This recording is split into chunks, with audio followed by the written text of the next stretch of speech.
By summer 1918, the war had been going for 4 terrible years, and the end seemed nowhere in sight. Unless we can look ahead and plan for 1919, we shall be in the same melancholy position next year as we are this. Do the means of beating the German armies in 1919 exist? Have we the willpower?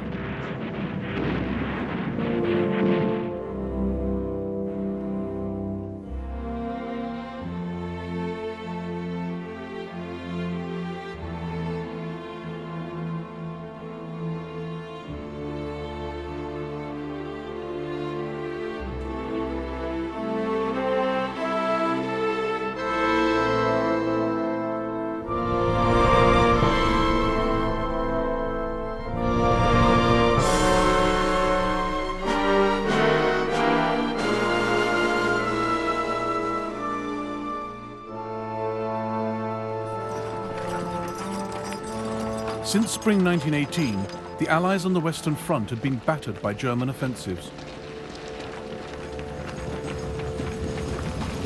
But in August, the Allies secretly assembled a strike force in northern France. 100,000 men of the Australian and Canadian Corps were backed by 400 tanks,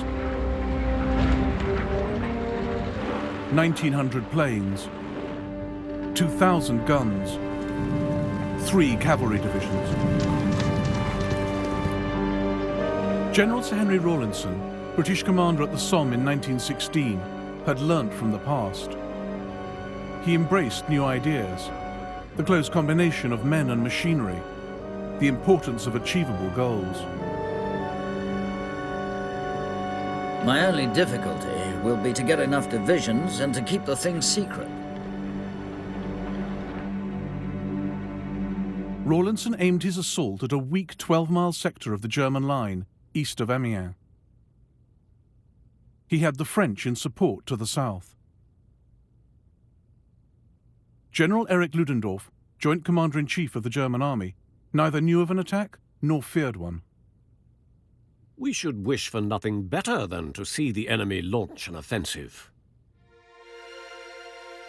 100,000 infantry are standing grimly, silently. All feel to make sure their bayonets are firmly locked. The section officer counts the last seconds.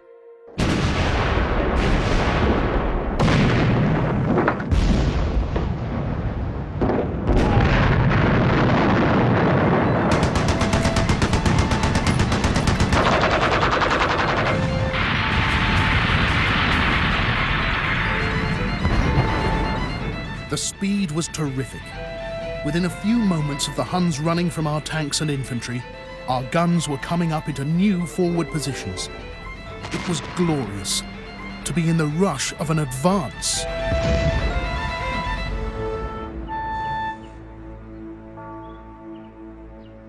The Allied attack sent the Germans reeling. By nightfall, Rawlinson's Fourth Army had advanced 8 miles.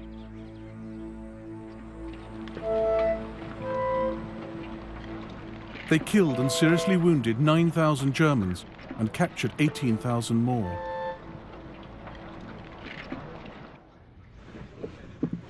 Ludendorff declared the 8th of August the Black Day of the German army. General Paul von Hindenburg steadied him, but both knew the Battle of Amiens was the beginning of the end. Mighty as Germany looked on the map, her armies on the Western Front were near the end of their tether. Exhausted, hungry, fed up. Their generals had given them neither clear aims nor adequate supplies. The Germans had lost nearly 1 million men since March.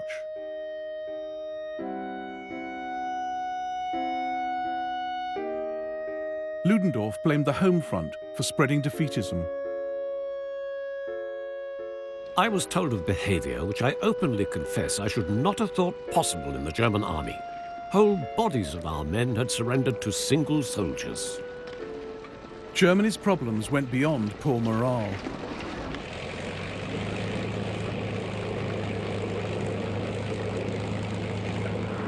She'd lost a string of vital battles.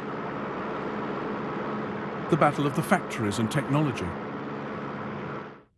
Germany had built just 20 tanks. The Allies, over 4,000. She'd lost the battle of manpower. 250,000 Americans were pouring into France every month. She'd lost the battle of command. The Allies worked together under the leadership of Marshal Ferdinand Foch. But Ludendorff's generals despaired of his lack of strategic plan, and some feared for his mental health. Great crisis this morning, very nerve-wracking. Ludendorff is a bundle of nerves. It's never his fault. He looks everywhere for scapegoats.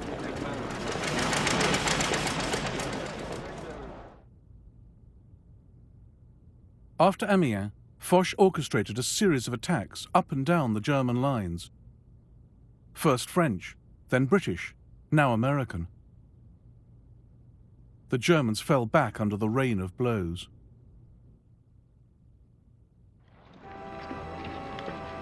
While the Allies were pulling together, the Central Powers were tearing apart.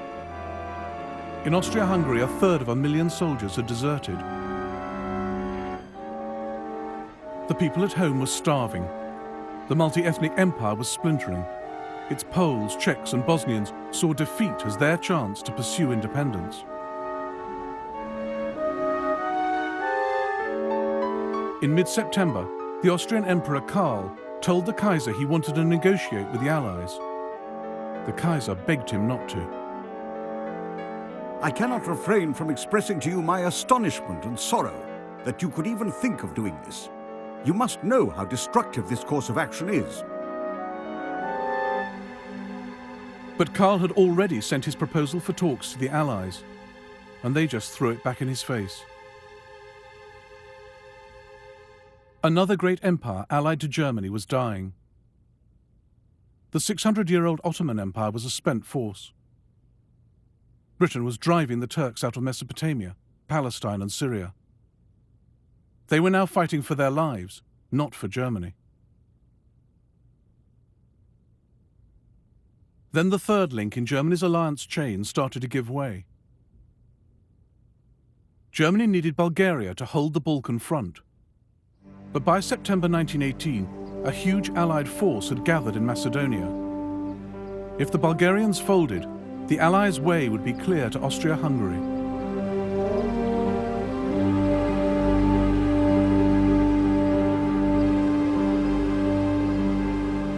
The Bulgarians who dug into these trenches, their morale cracking.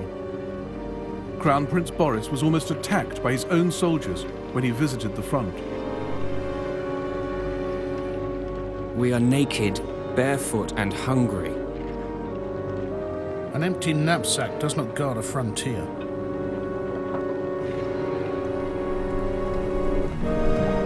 The First World War had begun in the Balkans, with Serbia as the tinderbox. Now, as part of the Allied force, she was in at the kill. And for the Serbs, it was personal. In 1915, the Bulgarians had helped kick them out of their homeland. Here was the Serbs' chance for revenge.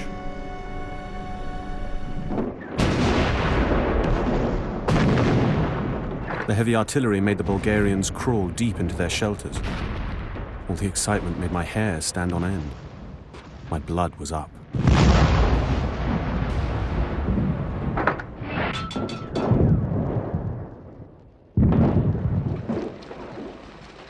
The Allies smashed through the Bulgarian lines and rolled north. On the 28th of September, Bulgaria sued for peace. When he heard this, Ludendorff suffered a fit, collapsing to the floor, foaming at the mouth. The very next day, he learned the Allies had breached the Hindenburg Line along the Saint-Quentin Canal, Germany's last fixed line of defense on the Western Front.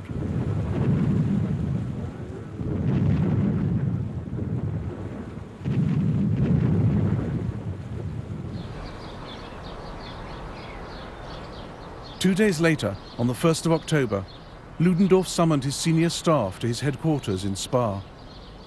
Among them, Colonel Albrecht von Thaer. Ludendorff stood up. His face was pale and full of deep worry. He said it was his duty to tell us that our military condition was terribly serious.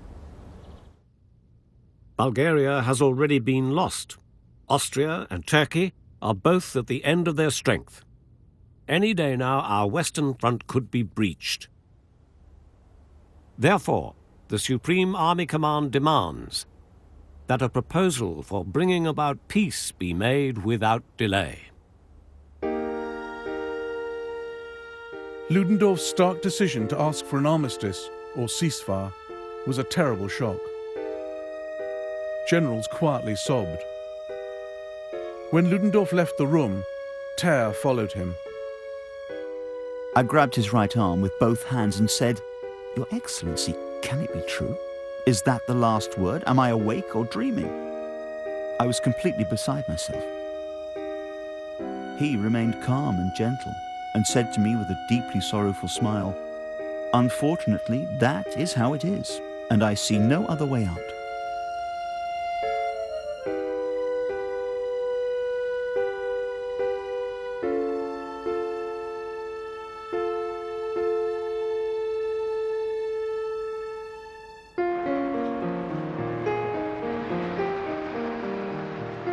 To the German people in October 1918, the prospect of an armistice seemed heaven-sent.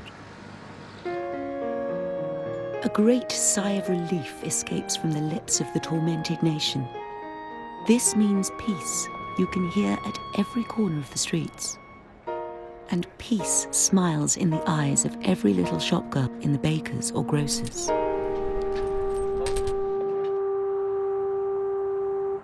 Germany's soldiers had kept her politicians in the dark about the string of military disasters.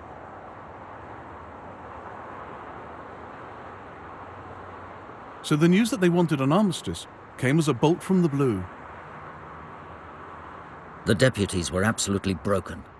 Ebert turned white as a sheet and didn't utter a single word. Stresemann looked as if he'd had an accident.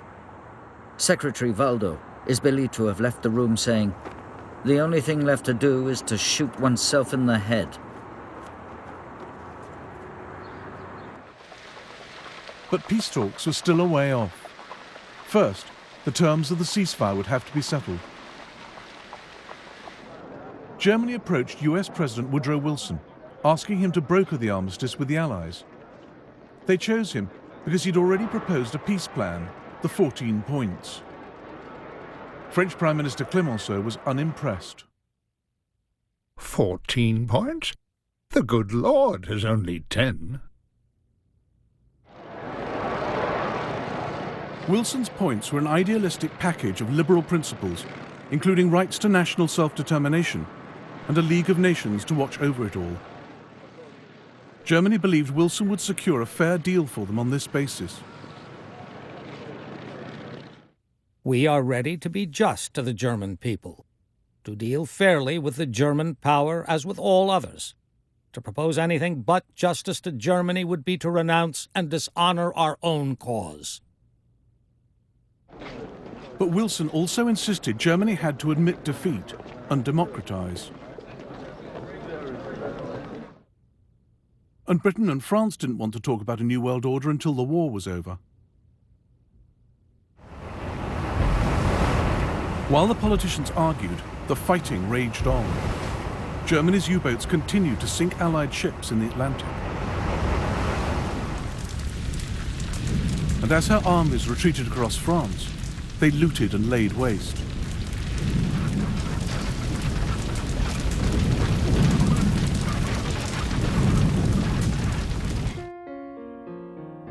"14-year-old Yves Congar had kept a diary throughout the German occupation of his hometown of Sedan. He longed for freedom, but dreaded the price the French would have to pay for it.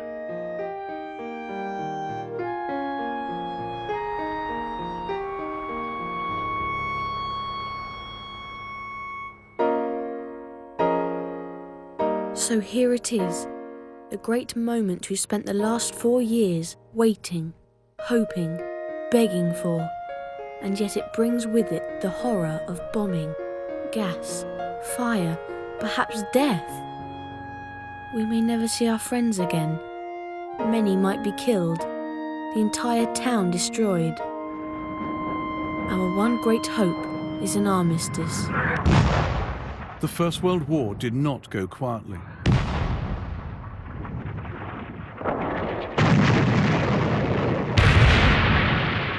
The final months were more lethal than the trench war of past years had been. Men now had to leave the safety of trenches and cross open ground with little place to hide from sweeping machine gun and shell fire.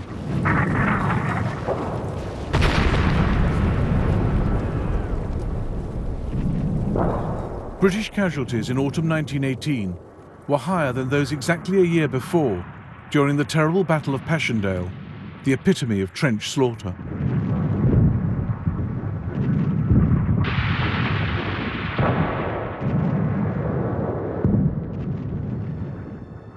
And the closer to peace, the harder it was to bear the losses.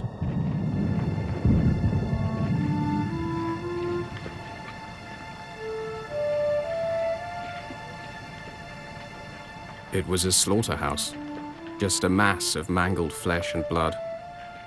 Bob's head was hanging off. You couldn't tell which was Harris and which was Kempton. What was left of them was in pieces. We knew the enemy was beaten. After 3 years in France and the end so near, Bob killed. Harris, who'd left a young bride, killed. Jimmy Fuchs, whose time was nearly up, killed. Kempton, who also was due for leave, killed. General Haig had seemed careless with his men's lives at the Battle of the Somme in 1916. Now he argued for stopping the war without a total defeat of the Germans. The British alone might bring the enemy to his knees, but why expend more British lives? And for what? French General Charles Mangin insisted this would only store up trouble for the future. No, no, no. We must go right into the heart of Germany. The Germans will not admit they were beaten. It is a fatal error, and France will pay for it. But with winter setting in, any invasion of Germany would have to wait till spring 1919. By then, the Germans might have renewed their strength.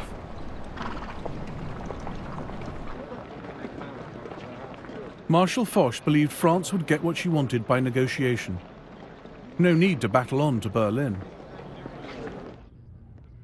So the Allies set out to achieve on paper what their armies had not done in the field: obtain Germany's unconditional surrender.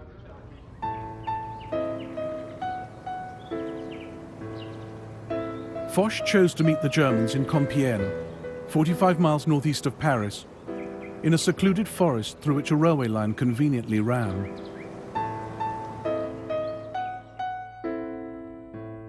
In his train on the 8th of November, Foch handed the armistice conditions to politician Matthias Erzberger, leader of the German delegation. Erzberger was visibly shaken by the terms Germany would have to accept just to obtain a ceasefire. Germany would have to evacuate Belgium and France, surrender her fleet, and pay compensation. The Allies would continue their blockade, disarm the Germans, and occupy the left bank of the Rhine. Germany was being forced to capitulate.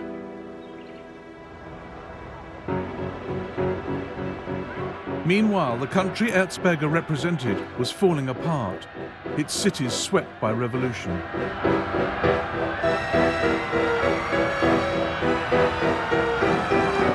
The German people, exhausted by war and hunger, wanted democracy in and the Kaiser out.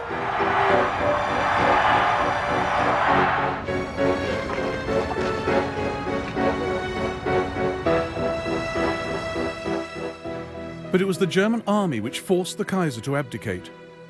He asked his generals to turn the army against the people, but the generals refused.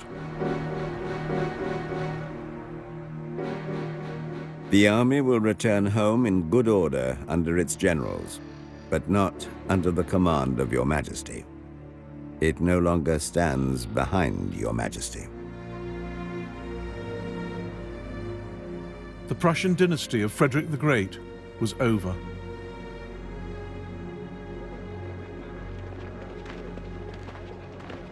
The next day, the Kaiser slipped into exile in Holland. He would live long enough to hear that Germany had beaten France in 1940. He never accepted that in 1918, his army had been defeated. For 30 years, the army was my pride. Now, after 4.5 brilliant years of war, with unprecedented victories, it was brought down by a stab in the back from the dagger of the revolutionaries at the very moment when peace was within reach.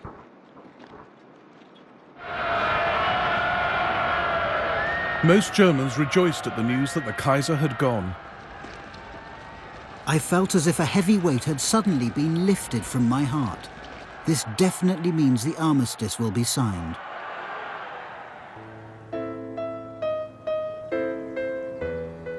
Back in the forest at Compiègne, Erzberger now found himself representing the German Republic. At 5 a.m. on the 11th of November, he signed the armistice.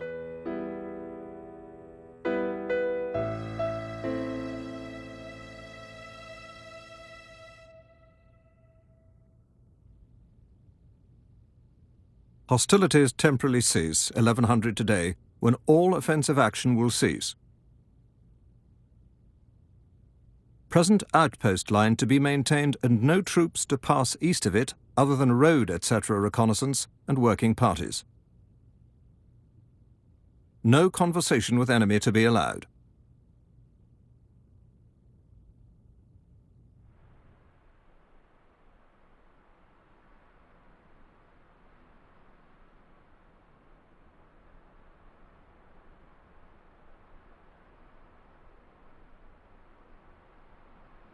The most remarkable feature was the uncanny silence. The war was over. Peace and safety was a new thing. It could not be grasped in a moment.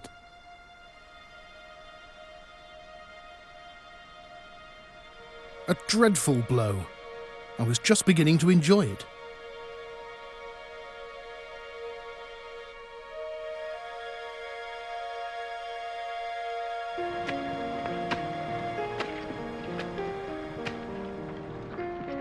No more slaughter. No more maiming. No more mud and blood. No more shoveling bits of men's bodies and dumping them into sandbags. No more writing those dreadfully difficult letters to the next of kin of the dead. A strange and unreal thought was running through my mind. I had a future.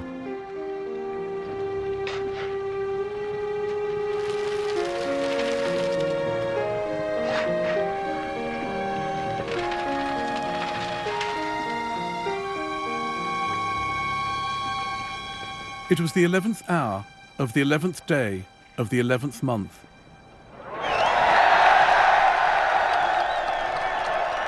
A great cheer arose all along the line. We could hear the men, 1,000 yards in front, raising holy hell. The French, behind our position, were dancing, shouting, and waving bottles of wine.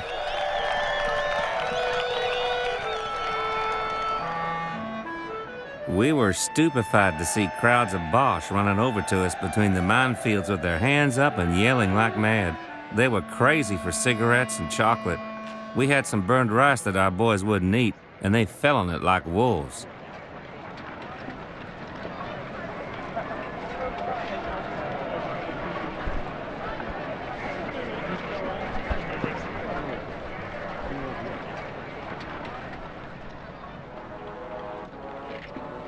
Our soldiers were choked with emotion.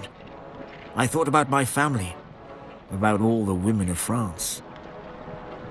Except those who are alone and who cry.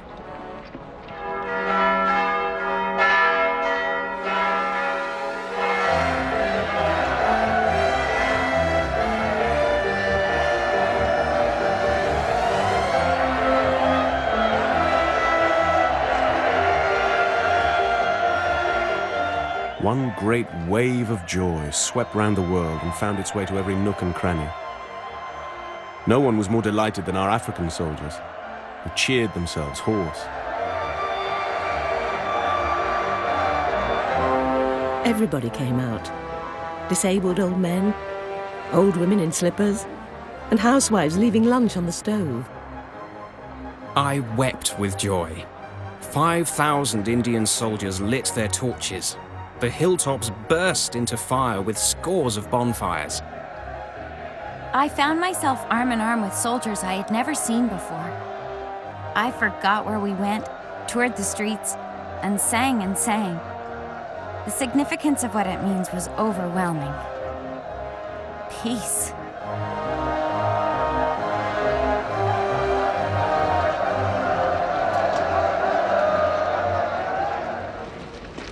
People whose lives were shaped by the war went home. People the world did not yet know. Ernest Hemingway, Bertolt Brecht, Harold Macmillan, Vera Brittain, Charles de Gaulle, Joseph Tito, Benito Mussolini, David Ben-Gurion, Mustafa Kemal. And one of the most insignificant of them all, for now, Adolf Hitler.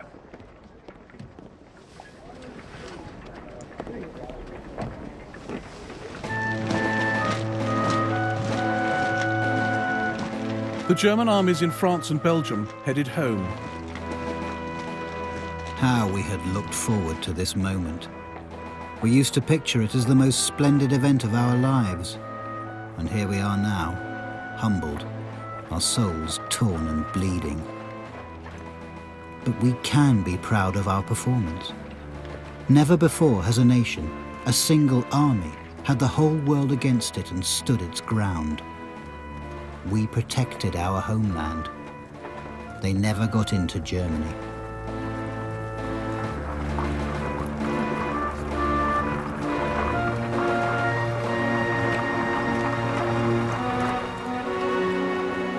In mid-December 1918, the first German troops arrived in Berlin.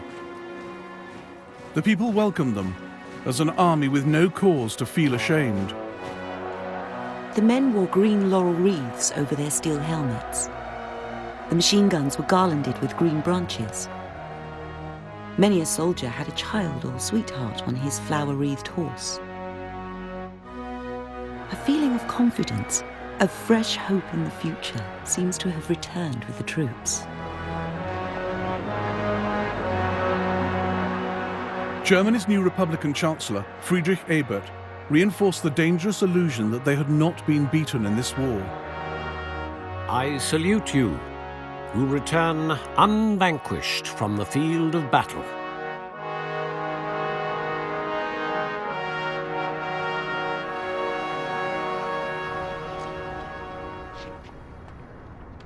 The Allies were in no doubt who had beaten whom. Allied troops moved into Germany and began their watch on the Rhine. The German fleet was surrendered to Britain, and the Allies assembled in Paris to dictate the terms of the peace.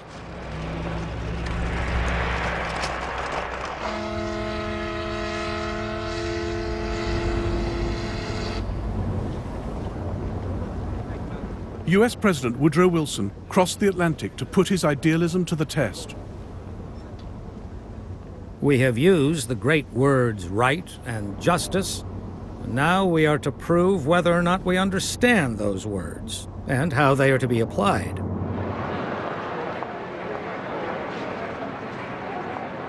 But the world had not stood still between the end of the war and the start of the peace talks.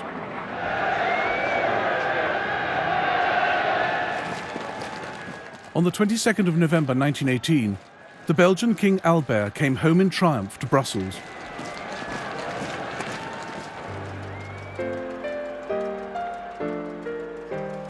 Occupied lands had been won back.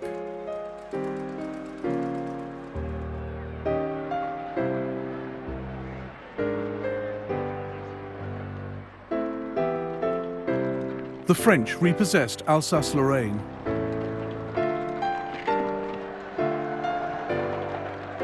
What a moving welcome. The people were so happy and smiling, Some were pale and cried while they greeted us. They all speak absolutely pure French. They really are French, all those locals.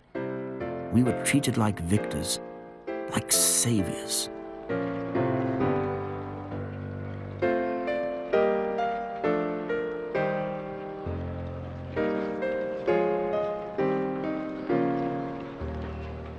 These scenes confirmed that France and Belgium had been liberated from an evil grip, that this was a victory for the Allies.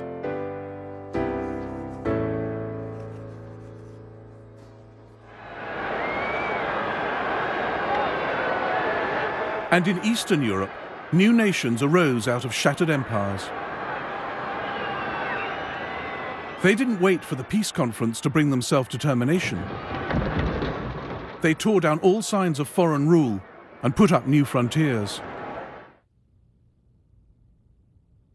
Poland carved a vast territory out of Germany and Russia. Czechoslovakia took land from Austria and Hungary. And Serbia realized the aim she'd started the war over by founding her own Slav superstate. The peace talks would recognize these new nations. They did not create them.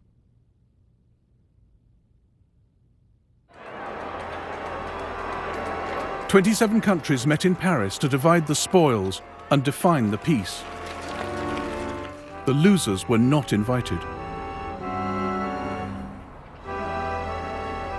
We are going into these negotiations with our mouths full of fine phrases and our brains seething with dark thoughts. The big decisions were made by the Council of Four. Prime Ministers Orlando of Italy, Lloyd George of Britain, Clemenceau of France, and US President Wilson. All liberals, but with very different agendas and forceful personalities. Arguments between Lloyd George and myself were so violent, Wilson had to interpose between us with outstretched arms, saying pleasantly, "I have never come across two such unreasonable men."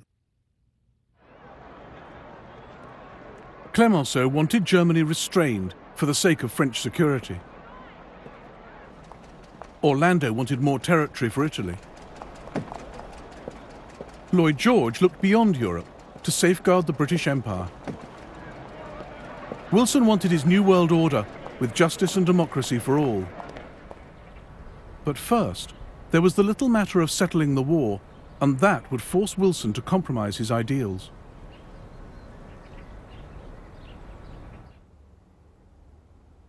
The Big Four did not go into the talks planning to pin guilt for the war on Germany. But when they realized how much the war had cost, they looked for someone to foot the bill. France owed billions to Britain and America for financing her war. Britain couldn't afford to waive the debt, and America wouldn't. So the Allies turned to Germany. But she could only be made to pay up if she accepted blame for the war. So the Allies included a clause pinning the guilt on Germany. Germany accepts the responsibility of Germany and her allies for causing all the loss and damage to which the Allied and associated governments and their nationals have been subjected as a consequence of the war imposed upon them by the aggression of Germany and her allies.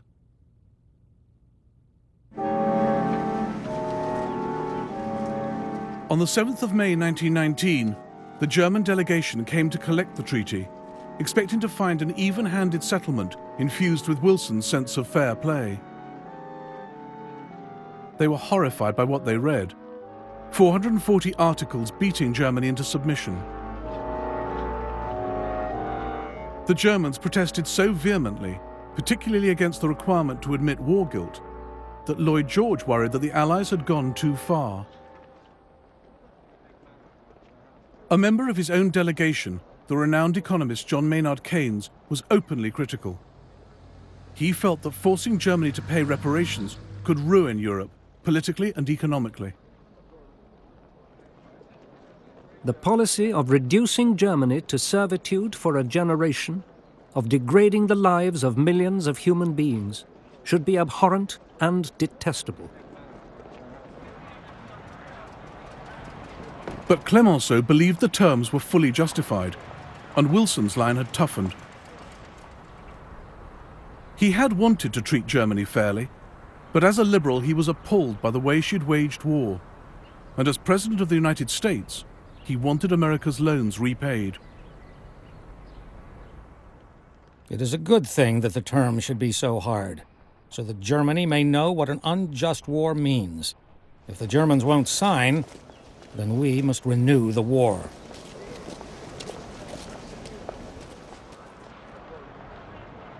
Germany did sign on the 28th of June 1919 in the Hall of Mirrors in Versailles, 5 years to the day after the Sarajevo assassination that had triggered the war. The settlement was far from perfect. The much-touted principle that people should govern themselves was not applied outside Europe, and imperialism was condoned. But Wilson achieved his great goal, the creation of the first global forum, the League of Nations. In the event, the Allies wound up with the worst of both worlds. The Germans paid little in reparations, and the League of Nations proved powerless to force them. And the Versailles terms left some Germans, like future Nazi Rudolf Hess, smouldering with resentment, with disastrous consequences. The only thing that keeps me going is the hope for the day of revenge, however far off it may be. I wonder whether it'll happen in my lifetime. Marshal Ferdinand Foch felt the Allies hadn't been tough enough and realized the world would have to go to war again. This is not peace. It is an armistice for 20 years. He got it wrong by just 65 days.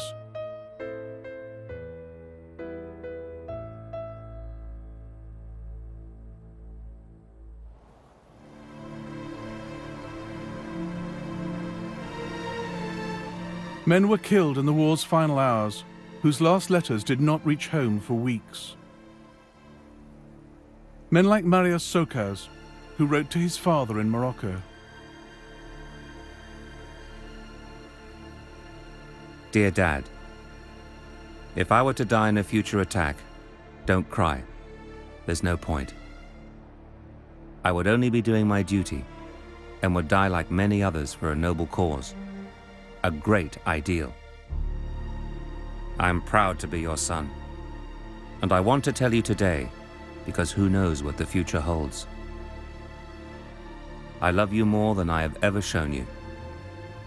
Love and kisses, Marius.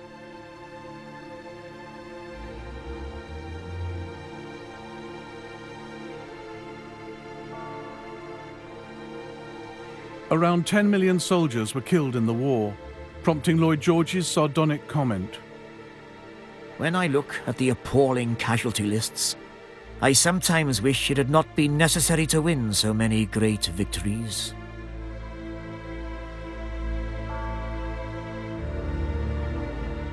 The tidy rows of crosses sanitize the deaths. They often cover mass graves, with a man represented only by the part of him that could be found and identified. Verdun in France has a huge vault, full of bones. Some of the millions posted missing in the war, the place and circumstance of their death unknown. No one is certain how many civilians died, women, children and elderly, caught in the mayhem of the Eastern Front, in the flight of the Serb nation in 1915, in the Armenian massacres, in occupied France and Belgium. Then in 1918, influenza broke out, eventually killing 20 million soldiers and civilians around the world.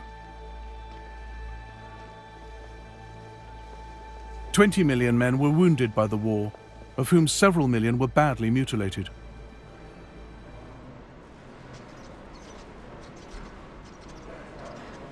The French called one category the gueules cassées, the broken faces.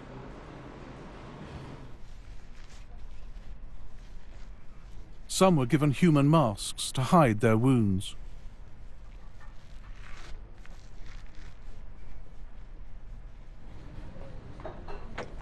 new faces, new legs, new arms.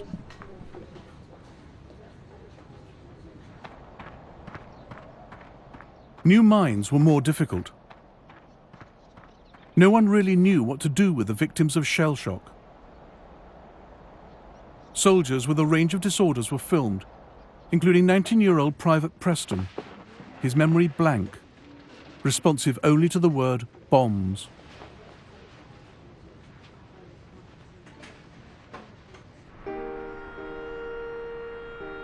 Over the decades which followed, the suffering and the dying and the sense of futile waste, central themes in the war's poetry, came to dominate our perceptions.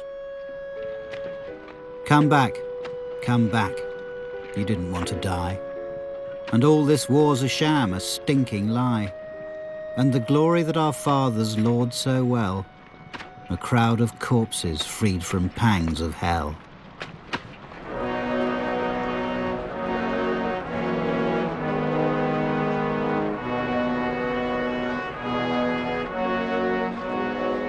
But in its immediate aftermath, when the memorials went up around the world, the First World War was not seen solely in terms of senseless slaughter. Their designs and inscriptions defined the war in positive terms. For defense against aggression, for love of one's country, for glory. So much hardship, so much heroism, and now such overwhelming glory. Anything after this can be no more than an anticlimax. Germany too celebrated victory where she could. A gigantic monument was built in 1927 at Tannenberg to commemorate Germany's triumph over the Russians in 1914. It was inaugurated by Field Marshal Hindenburg. The war may have been lost, but the dead were proclaimed as heroes, the struggle itself honoured. Though the aim for which I fought was not to be achieved, we learnt once and for all to stand for a cause and, if necessary, to fall, as befitted men. Many Allied memorials spelt out the values felt to be at stake during the war. In the stained glass window in Canterbury University, New Zealand, the Central Powers are depicted as the dragon of brutality and ignorance. The Allied troops have humanity and justice on their side and are naturally victorious.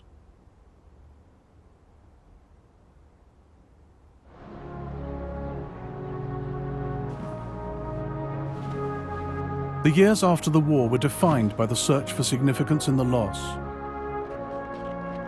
National symbols like the cenotaph and the unknown warrior helped answer the question in so many people's minds: what did all the suffering mean? In 1920, the body of an unidentified British soldier was exhumed in France and transported home.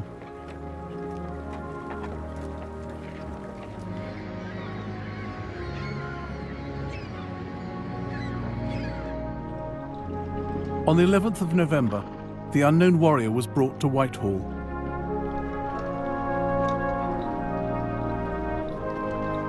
He did not seem an unknown warrior. He was known to us all. He was one of our boys. To some women, he was their own boy, who went missing. To many men wearing ribbons and badges, he was one of their comrades.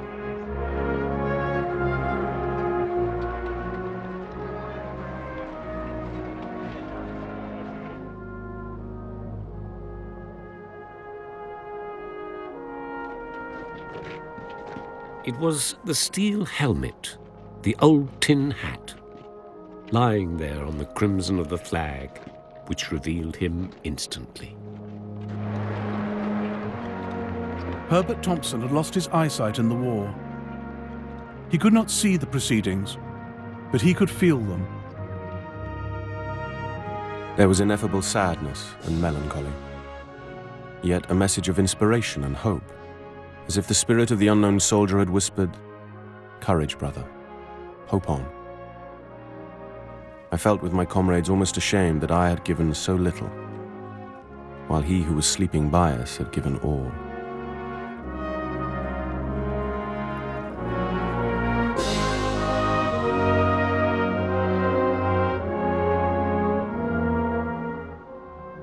Vera Brittain had served in France as a nurse during the war. She lost her fiancé, 2 close friends, her only brother. She went back in 1921.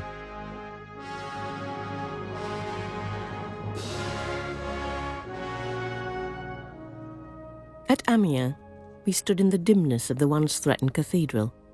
We looked up with reminiscent melancholy at the still-bordered stained glass windows smashed by German shells, realizing with sudden surprise that in my own mind the anger and resentment had died long ago, leaving only an everlasting sorrow and a passionate pity.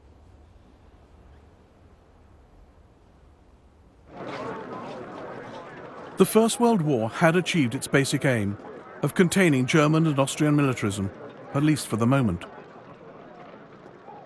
It moved Europe from the age of empires to the era of nation-states. It gave Eastern European peoples their independence. It gave a sense of national identity to Canada, Australia, and New Zealand. It helped Russia become the world's first communist state and launched America as a world power.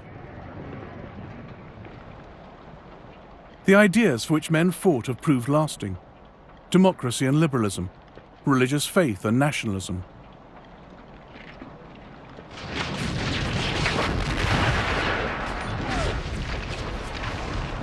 But the First World War solved few of the grievances over which it was fought. We live with its unresolved consequences in the Middle East, the Balkans, Ireland. It wasn't the war to end all wars, not just because it left dangerous loose ends, but because it bequeathed the world a terrible message: that war can affect change, that war can fulfill ambitions, that war can work.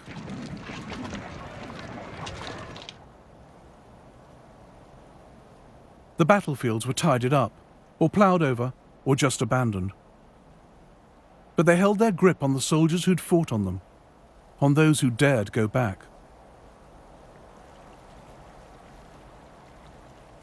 I saw again with a pang of anguish the trenches, damp and muddy, and was surprised to have lived there for 4 years. So moving because of the endless silence, the gloomy, barren, deserted look. Old churches pierced, chipped, ripped open, and barbed wire everywhere.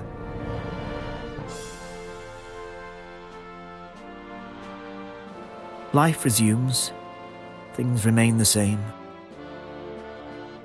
We're the only ones who have changed.